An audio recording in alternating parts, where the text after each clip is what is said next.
Невидливи се пешачките премини во централното градско подрачје. Штипјани реагираат на необележаната хоризонтална сигнализација. Велат дека не се чувствуваат безбедни кога ја преминуваат улицата.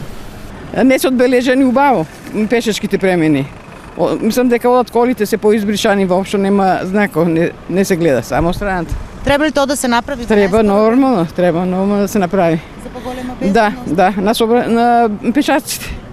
Зашто многу колите некогаш брзат не ни забележат. Необележено и минаци.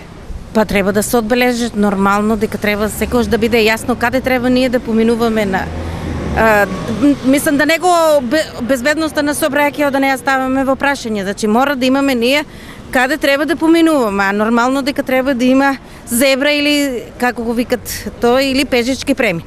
Јавното предпријатие Стипион ја почна акцијата за пролетно одбележување на пешачките премини во населбата Сењак, истовремено со уредувањето на тротоарите во оваа населба. Од таму велат дека ќе одбележат целата хоризонтална сигнализација на улиците во градот. До крајот на другиот месец ќе биде завршено со целосното фарбање низ градот, низ сите пешачки премини. Отежнато е движењето на улиците во Штип поради необележаните и тешко воочливи така наречени зебри. Овој вид хоризонтална сигнализација како да не постои, со што загрозена е безбедноста на пешаците, кои со мака се движат низ сообраќајниот метеж во градот. Временските неприлики изминатиот период, а дополнително и абразивните материјали кои во зимски услови на одвивање на сообраќајот се посипуваа по улиците, речиси ја избришаа бојата на местата одбележани за движење на пешаците.